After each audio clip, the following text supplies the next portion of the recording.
Here we go. All right, let's start this day. Okay. You know this, right?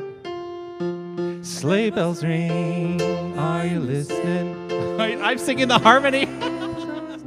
Let's start that again because I started singing the harmony.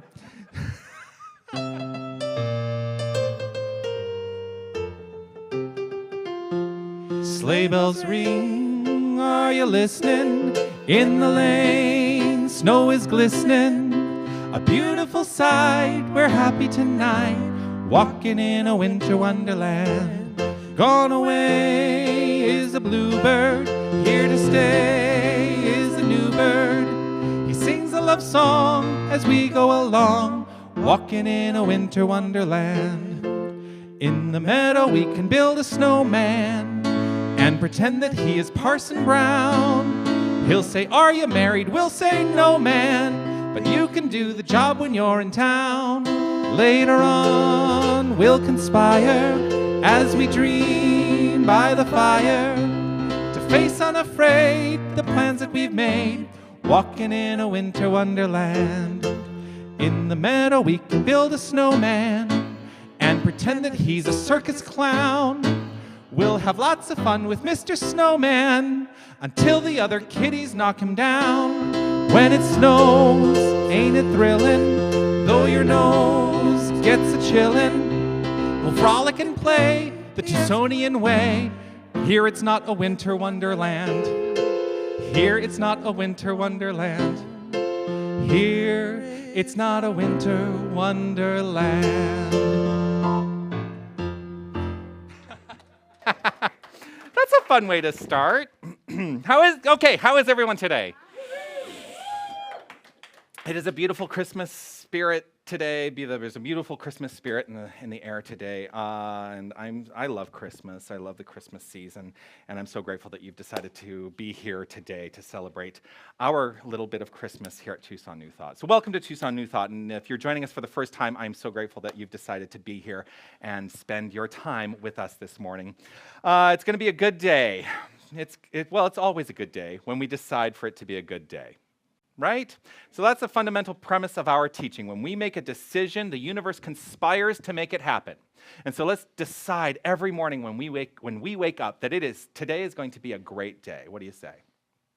Yes. All right, yes. We are here to create a world that works for everyone. That is the vision of Tucson New Thought, and we do this through our mission, which is to provide practical tools for personal transformation. And some of you will notice I have now taken spiritual out of transformation because I am of the mind that we cannot become transformed into spirit because we already are spirit. What we can do is act more accordingly in our lives. And so that is what the practical tools are there to do, to help us learn to act in accordance with our spiritual nature more and more and more. We value community here, and I'm so, this morning, as I was standing by the table, there was a little bit of discussion about how this is really feeling like a family, and I'm so grateful that this is the feeling that has been that has unfolded in this community, and I know that it's going to continue to grow. And we're going to have extended family and extended family and extended family. And speaking of extended family, I also want to say hello to everyone. You know, we live stream every week, and there's our little camera, and I want to say hello to everyone who is watching us live, knowing that you are our extended family as well, watching us from wherever you're watching in the world. So everyone at any point of their spiritual journey is welcome. And, we do teach specific tools here, but wherever you are, there is something I believe that you can take and glean and really experience of a spiritual nature. And one of the first things that comes to me in that is to look at the faces of every single person I encounter and recognize the inherent truth that every person that I see is the face of God. That's the truth, because there's no separation. There's only this one fundamental, inclusive, amazing energy, and we are all a part of it. We are not separate from it. And so I look at you and I see God. And I see your magnificence. And so what I would love for us to do is to stand up and greet our neighbors and let them know, saying to them, you are magnificent. You are magnificent. You are magnificent. And you, everyone online, you are magnificent. Oh no.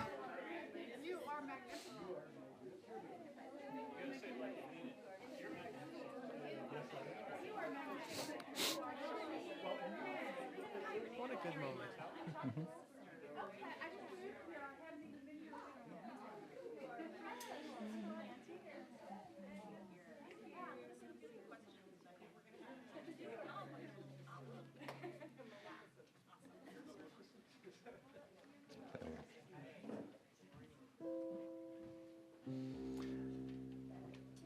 As we all settle, I'm going to invite Karimon to join me up here. I'm switching things up just a little bit today. So we're going to do a portion of the celebration today that is one of my favorite aspects of what we do here, called Lighting the Flames of Faith. And what we're about to do is to ceremonially honor all religious paths, all faith traditions. And for each candle that we light, we are in recognition that all people, all faiths, all things are connected as spirit. Everything comes from this one source of infinite energy and wholeness, and this energy is the source of all creation. And so we light a candle for the Tao, honoring the universal path of harmony and equilibrium, the natural way. We light a candle for the shamanic traditions, honoring the beliefs and practices of all indigenous peoples, the way of primal spirituality. We light a candle for Hinduism, honoring the path of knowledge, action, and devotion. We light a candle for Judaism, honoring the ethical path of living by sacred law. We light a candle for all forms of Buddhism, honoring the Four Noble Truths and the path of compassion. We light a candle for all forms of Christianity, honoring the Christ consciousness as the path of love. We light a candle for all forms of Islam, honoring the path of submission to the divine will of love as the highest calling. We light a candle for the universalistic religion of Baha'i, honoring the path of unity and peace. We light a candle for all forms of New Thought, honoring the metaphysical path of healing through the practice of universal spiritual principles. We light a candle for all those who are as yet unaware of the power and presence of spirit in their lives, and for the space that we hold for them and for all faith traditions unnamed in this ceremony. We light a candle to represent the healing of any circumstance that requires divinity to be revealed. And the final candle we light is your candle. That candle for what is within your mind, your heart, that requires illumination. This candle is for you. Thank you.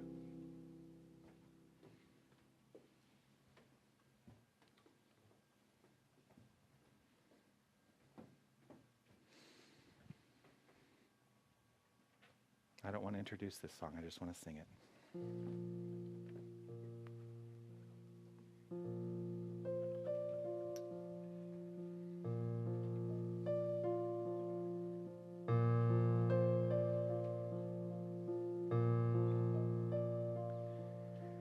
Come, they told me, pa-rum-pum-pum-pum, a newborn king to see, pa-rum-pum-pum-pum.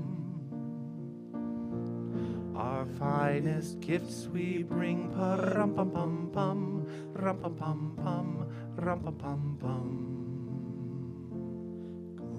Peace on earth, can it be? Years from now, perhaps we'll see the day of glory. See the day when men of goodwill live in peace again. Peace on earth, can it be?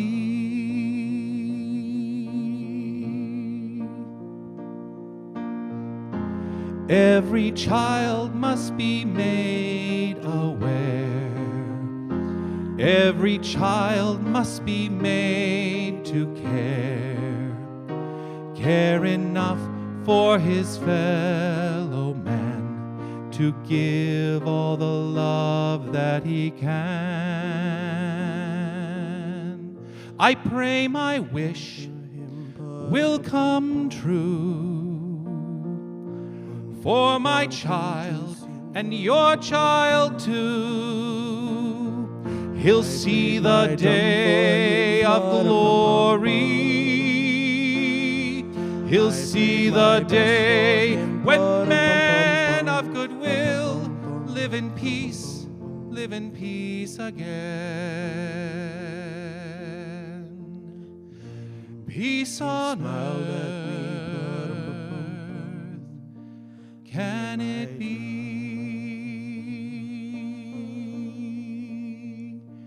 Can it be?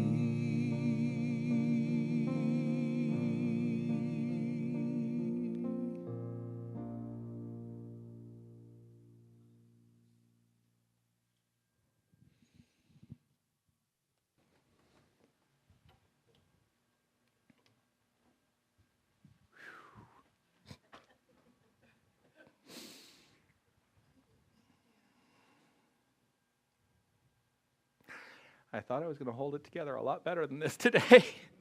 Well,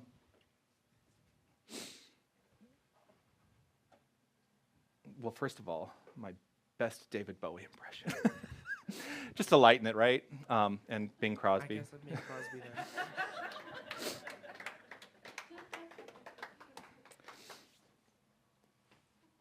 I just love that song. I love that arrangement, and yeah, I've never sung it. I've always wanted to sing it. We did a show as a fundraiser for my spiritual center in Toronto back in 2014, because it was before the conference. So I'm like, anyway, the year doesn't matter. And this song was supposed to be a part of it, and I was not singing it. And the two guys that were supposed to sing it, one of the guys got so sick that he lost his voice completely. And although he still did the show, he just lip-synced the whole show. But we had to cut the song because it was like he got sick the day of the show and couldn't sing, and like I was not ready to sing the song. But I'm so grateful to have been able to sing it. And I'm so grateful to this young man who put in so much hard work this week to really learn this song. Stefan, thank you. Thank you.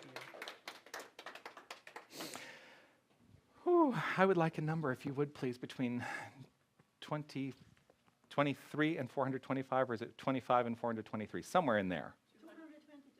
222. She jumped in there. There we go. 222. There's a reason? There's always a reason. You woke up to 222? Oh, okay. 1, 2, 3. So why we do paragraph 2? Well, the number between 1, 2, and 3. 2, all right. This is what paragraph 2 reads. This is how paragraph 2 reads. Disease will be healed, provided you get at its cause and remove it. And by getting at its cause, we mean getting at the mental cause. And provided the one for whom you are working is willing to surrender that cause. You cannot heal anyone of his trouble if it is the result of some mental attitude which he will not surrender. Well, okay. That's the whole philosophy right there. You know what? So this is really what comes up for me. One of the primary aspects of the teaching is mental healing. This entire philosophy, the entire New Thought philosophy, and the particular branches of New Thought philosophy, religious science, unity, divine science, the various branches, all have a common core in the healing of the physical condition through the mind. That's where it all began. And it has transmuted and transpired and created its own brand of conceptualized healing, in that it is not only the physicality that can be healed, but all aspects of life that can be healed.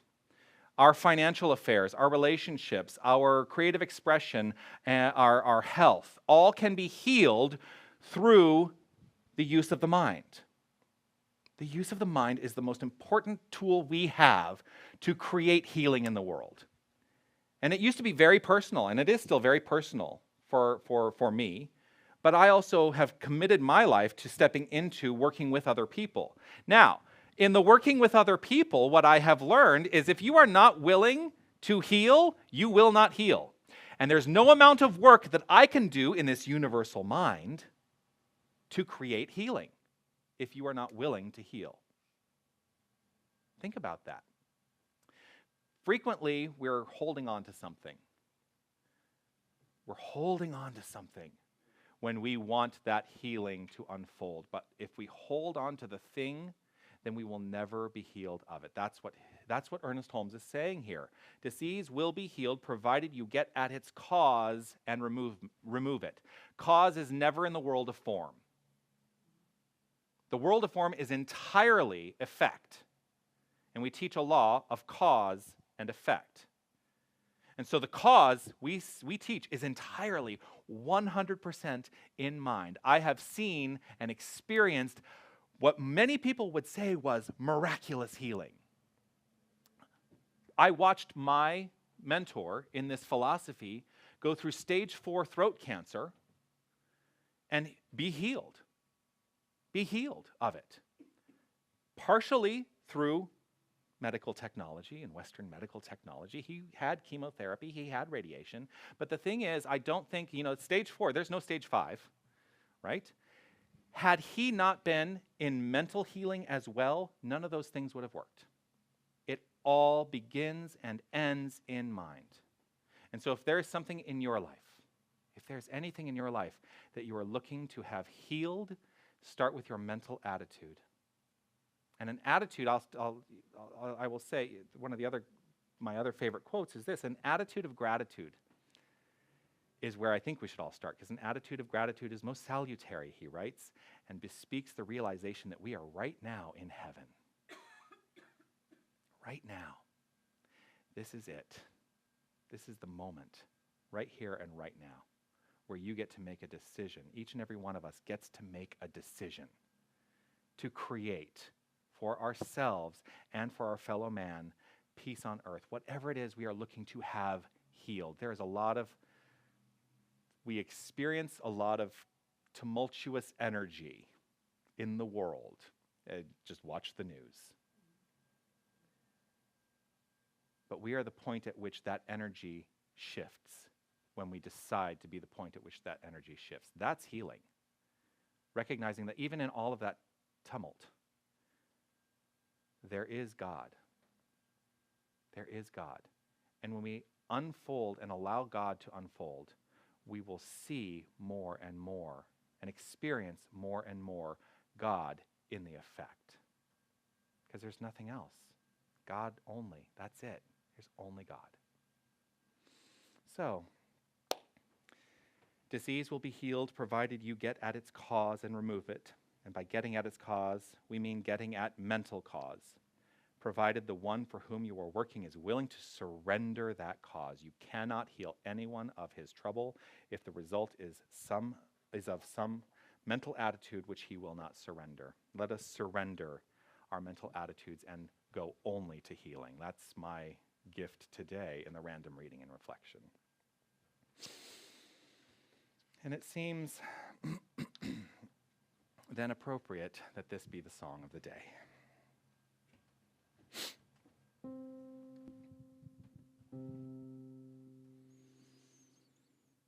It's not the glow you feel when snow appears.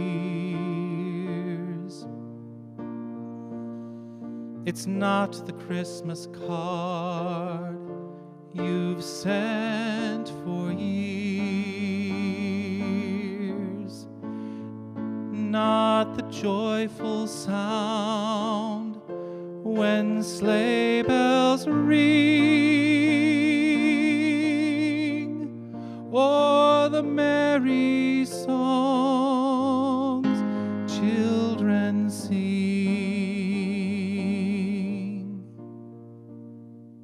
the little gift you send on Christmas Day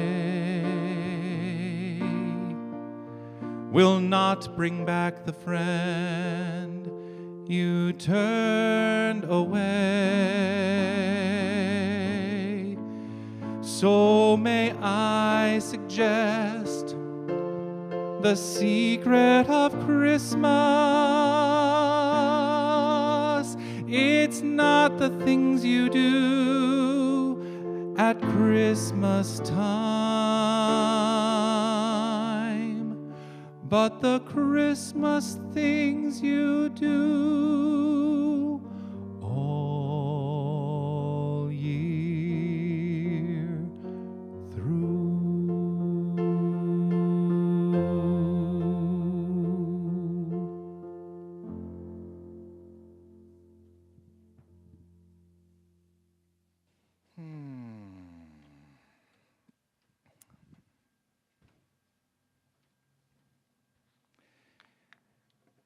Thank you, Stefan. I'll let him exit stage left.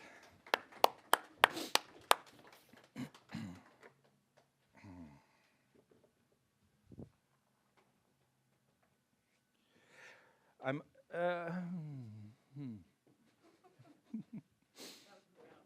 wasn't it? So profound. I'm feeling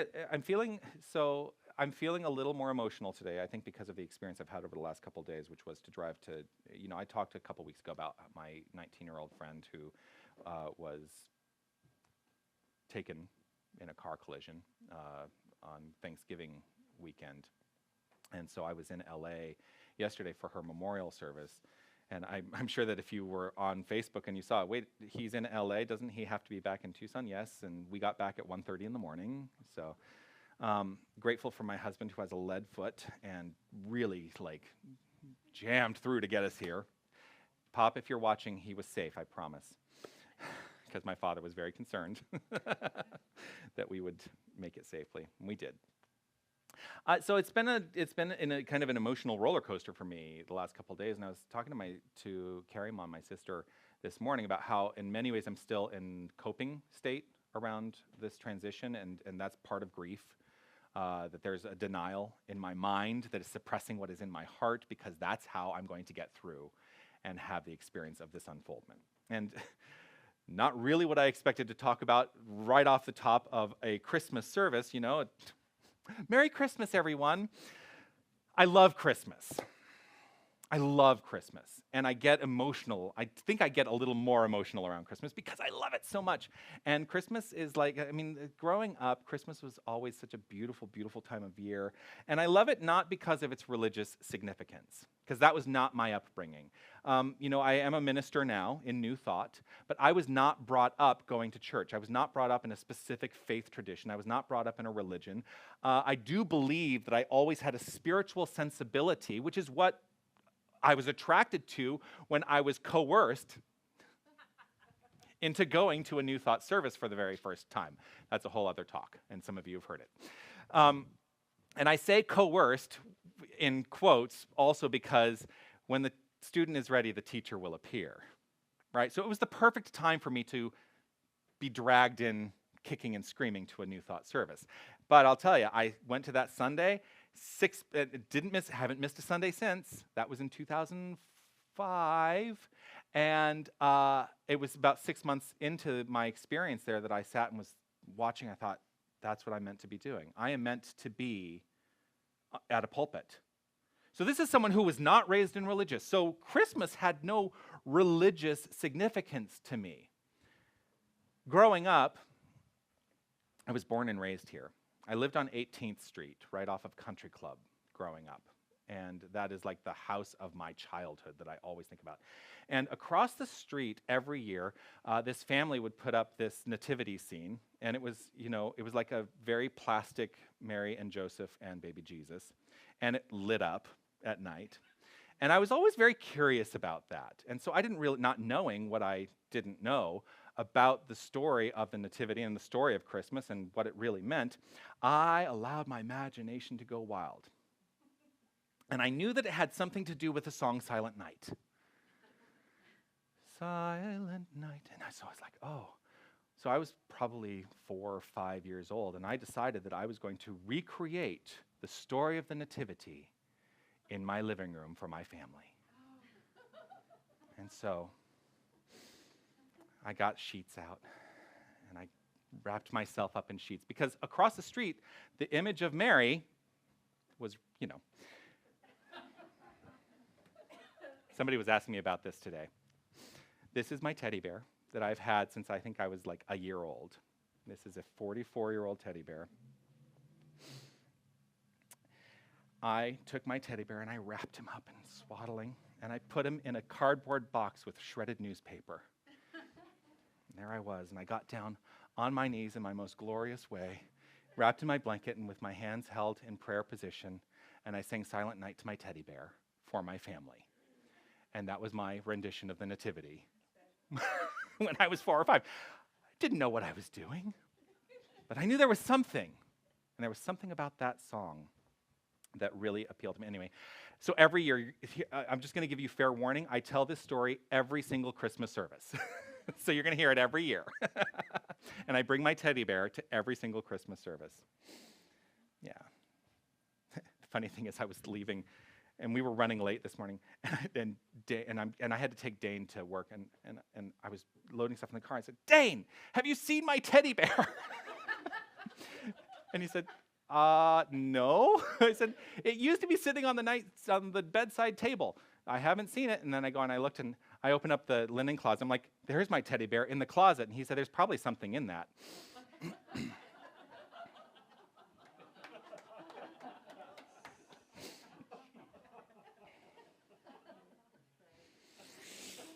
Oh.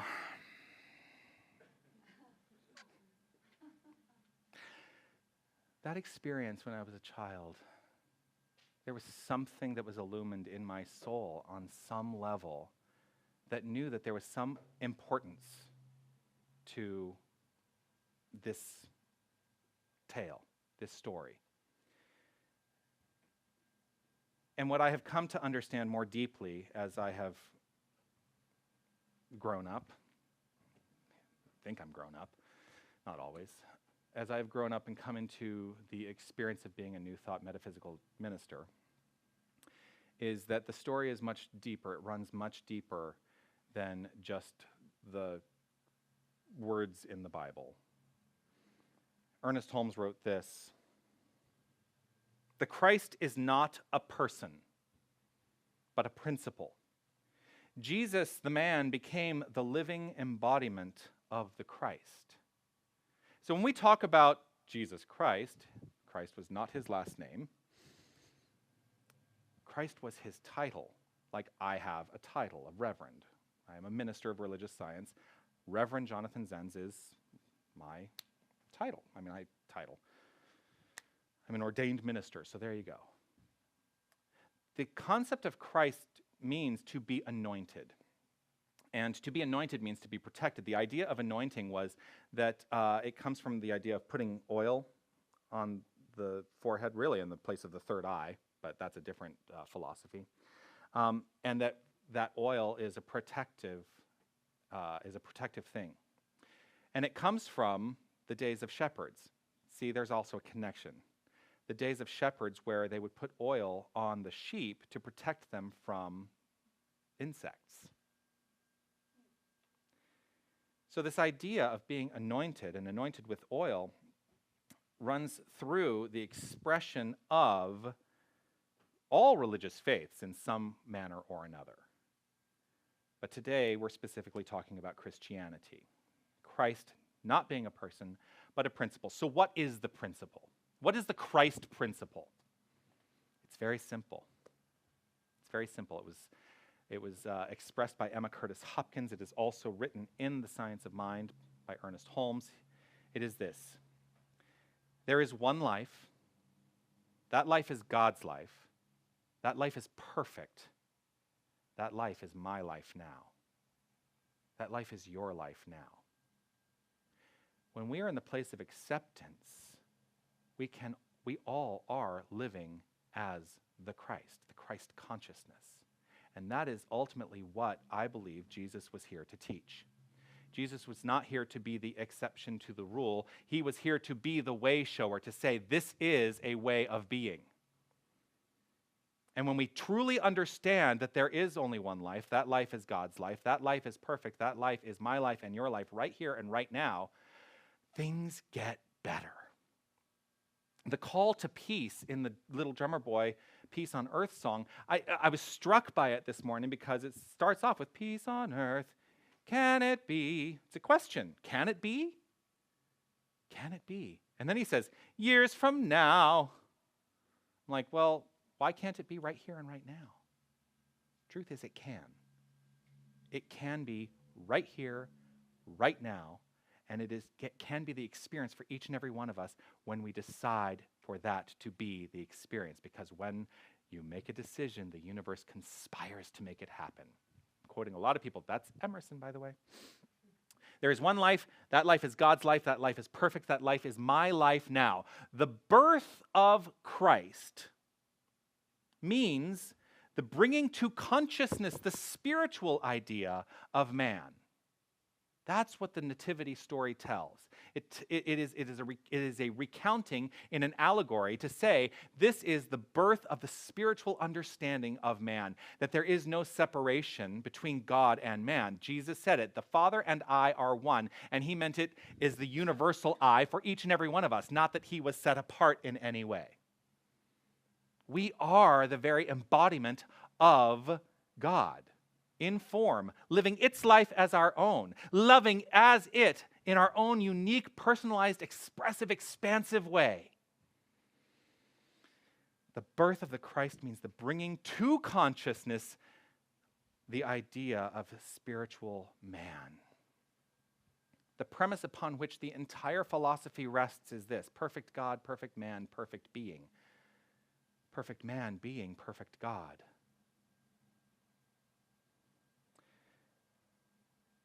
And that brings me back to my experience of the last couple days. I mentioned when I first talked about being given the information that my friend had made her transition. This was a few weeks ago. I talked a bit about her light. And she was, first of all, you could see in her face, like if you see pictures of her, you could see in her face, she was an old soul, for sure. But she had a radiance about her that was unparalleled in many people I have known.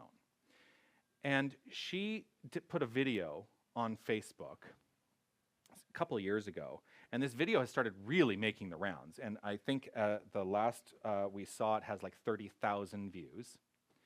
In this video, she basically gets up and says, what does it mean to me to let my God show?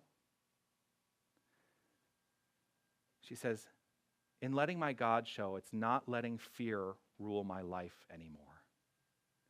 Not letting it be the motivation. In letting her God show, she said, I am letting my confidence and passion and beauty and light leak out into everything I am doing. This is a young lady who got it in a very profound way. And when I spoke of her a couple weeks ago, I said, I think that who she was on this plane of action was too large to be contained within this physical presence any longer. And that is why, ultimately, she had to make that transition into the next thing. Because we believe in an infinite life, which is another thing that Jesus taught, that there is only one life. It is infinite, and we're all a part of it. If there is one life, that life is God's life, that life is perfect, and that life is our life right here and right now. And God is infinite, and we are God. We are infinite. We simply go through stages of expression. She was complete with her stage of expression in this plane of action. And you know what? At some point, we're all going to be done with our expression on this plane of action, and we're going to move on to the next expression. And that's a beautiful thing. And none of us should ever fear it. None of us should fear it. We should embrace with joy in our hearts that we are always, always alive, no matter what. The more we understand our unity with and as the divine, the more effectively we use it, which is why we teach practical tools for transformation. The tools we teach are for the purpose of aligning our mind, which can get willy-nilly, and you've heard of monkey mind, right? When you're trying to meditate, it's like, oh, all those things going on, right? It is a way of training our minds to go to that place of, I know who I am. And from this point of understanding of who I am, I now get to make decisions that I know will fully express themselves magnificently in and as my life. When we understand our unity, when we embody that unity, we utilize it more effectively in the physical world. Meister Eckhart said this. Meister Eckhart, a theologian, Catholic theologian, said this: one person who has mastered life is better than 1,000 persons who have mastered only the contents of books. But no one can get anything of life without God. It does not matter if I memorize this entire book, and I have a lot of it memorized. It does not matter if I'm not putting it to use in my life. This is a philosophy about taking action in life. And that's what the Christ consciousness is all about. It's about understanding who we are and taking action from that point of view. We are not here to appropriate. We are not here to convince anyone that our way is right. I am not here to, ready for this? I'm not here to convince you that I'm right. I'm here to be a living beacon of the philosophy as I understand it and show that it's made my life better, and maybe it can do the same for you. But I also do not say that this is the end-all, be-all of teaching, because that would close me off from deeper understanding or a deeper spiritual journey into the next thing and the next thing and the next thing. We are here to become illumined. I believe we come to the light through critical thinking, by questioning everything. We have to determine, I believe, what works for us individually. We have to make that determination and then act appropriately. There are people who have made that determination and they don't act appropriately. They don't act from that determination. But that's also part of the journey. When I first came into this, it was a struggle because I'm an intellectual guy. It's very easy to be very intellectual about this philosophy. It's a lot of words. And that was part of the appeal. It's like, oh, I can learn this. Like, I can really study this and learn it intellectually. But it was not until I embodied it at the heart level that my life truly began to take shape in a different form, in a different way. And so today is all about allowing ourselves to come to that place of understanding, not intellectually, but at the heart level, that we are but one life. That life is God's life. That life is perfect. This is who and what we are. And as we remember this, as we remind ourselves of this on a daily basis, through practice, through spiritual practice, through purposeful practice, life gets better. That's what Jesus, the Anointed One, was here to teach.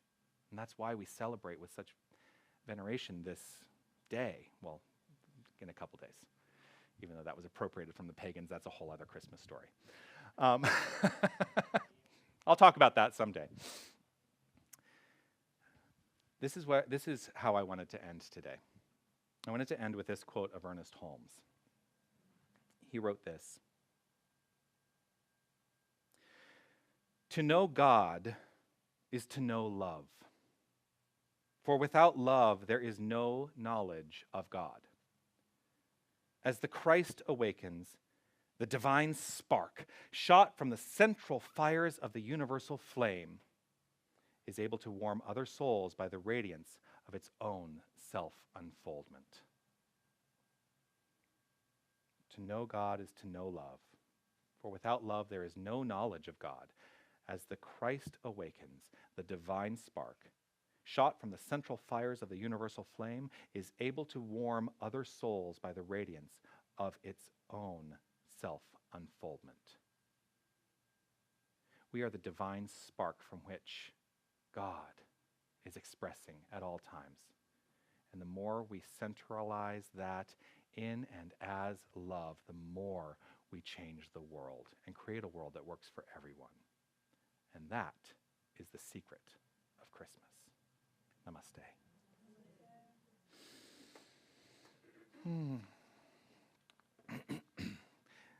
There's a tipping point. It's funny. There's a tipping point, I think, with groups.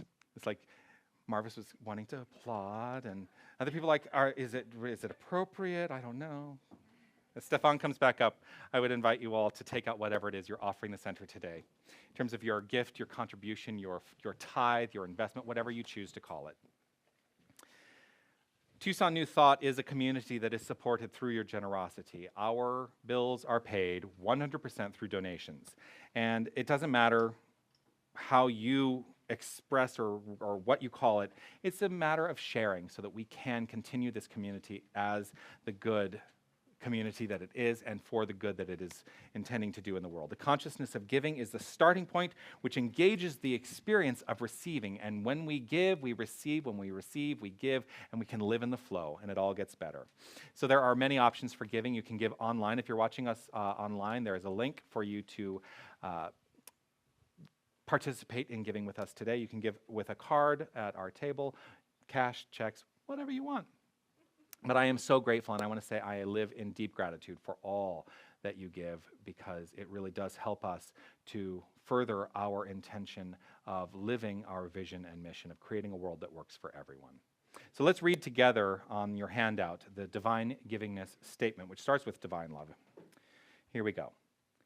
Divine love consecrates my gift. It goes forth to heal, prosper, and bless.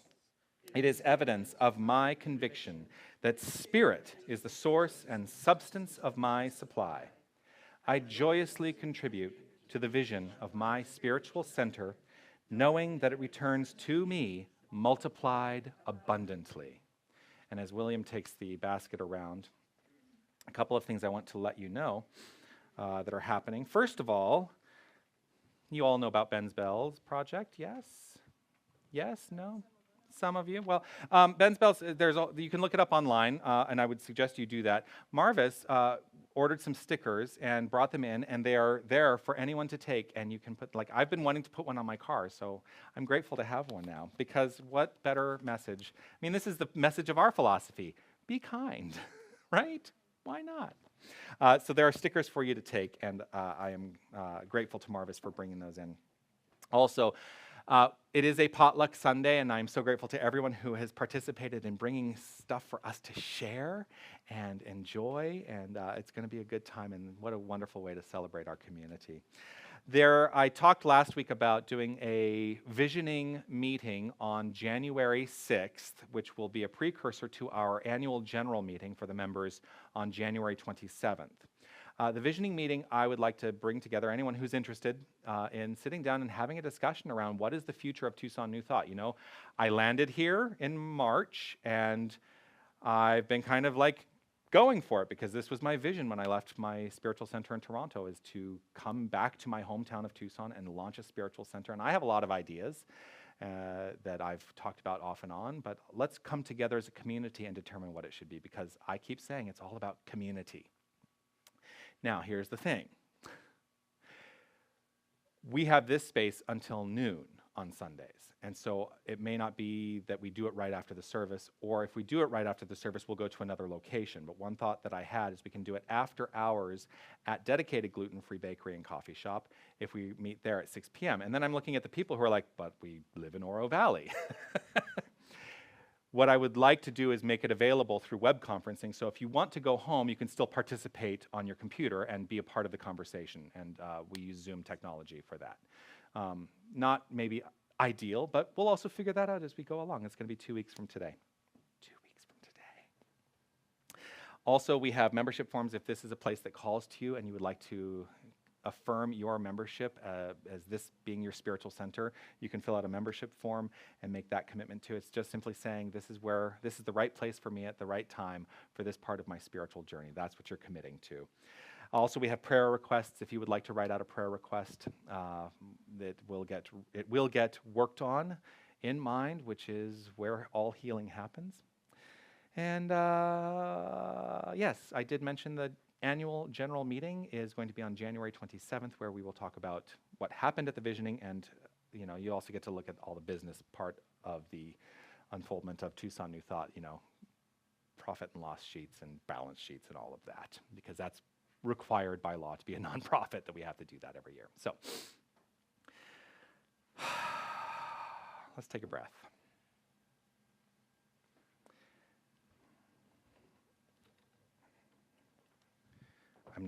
I'm not going to sing this to my bear. Or maybe I will. But you've learned German by now, right? I'm going to set him there.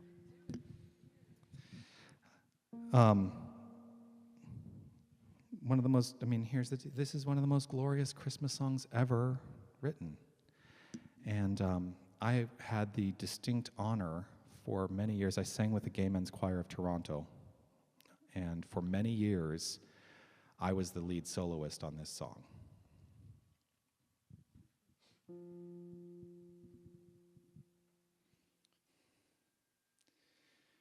Stille Nacht, heilige Nacht, alles schläft, einsam wacht, nur das treute hochheilige Paar. Holde Knabe im lockigen Haar, schlaf in himmlischer Ruhe, schlaf in himmlischer Ruhe. Silent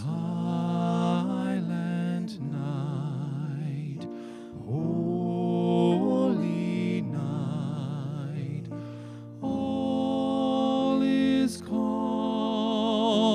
all is bright, round yon virgin mother and child, holy infant, so tender and mild, sleep in heavenly peace, sleep in heavenly peace. Right here, right now, I live in the assured knowledge that there is only one power, there is only one presence, there is only one creative energy, and it is love. And love goes by many names, but right here, I know it only as love.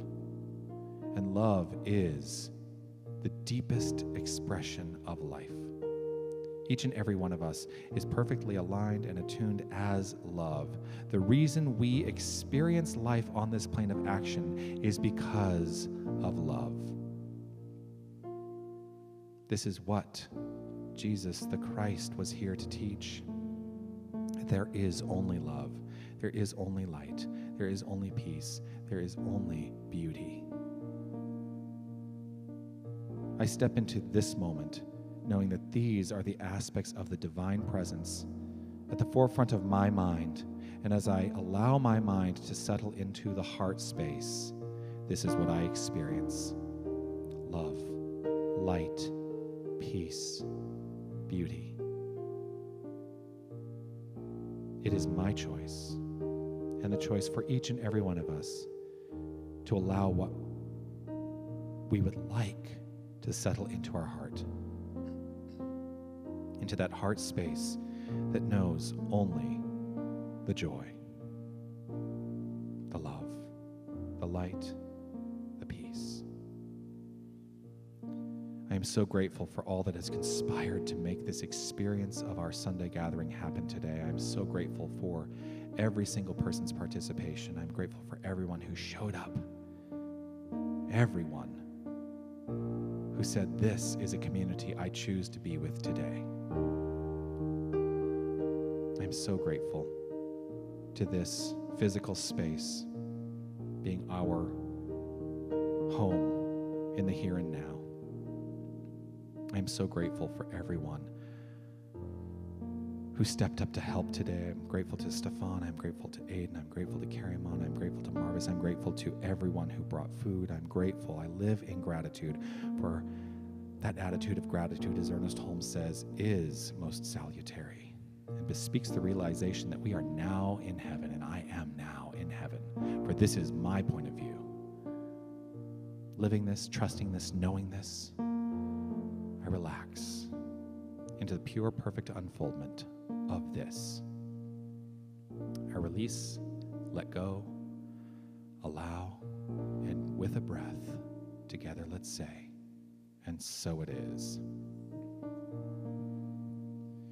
Silent night, holy night, all is calm, all is bright, round yon virgin mother and child, holy infant, so tender and mild, sleep in heavenly peace,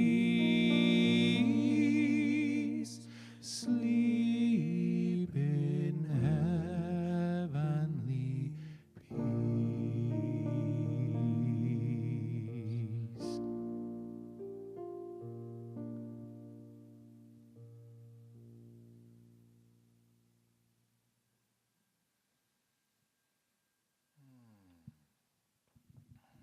I'm so grateful for you showing up and supporting this vision. And let's end the day on a peppy upper note with Jingle Bell Rock. Let's see, okay. You ready? There we go.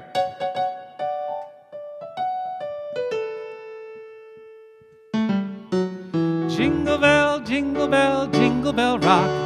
Jingle bells ring and jingle bells sing. Snowing and blowing up bushels of fun. Now the jingle hop has begun. Jingle bell, jingle bell, jingle bell rock. Jingle bells chime in jingle bell time. Dancing and prancing in Jingle Bell Square. In the frosty air, what a bright time. It's the right time to rock the night away. Jingle bell time is a swell time to go gliding in a one-horse sleigh. Giddy up, jingle horse, pick up your feet. Jingle around the clock. Mix and mingle in a jingling beat. That's the jingle bell, that's the jingle bell, that's the Jingle Bell Rock. Merry Christmas, have a great week, everyone.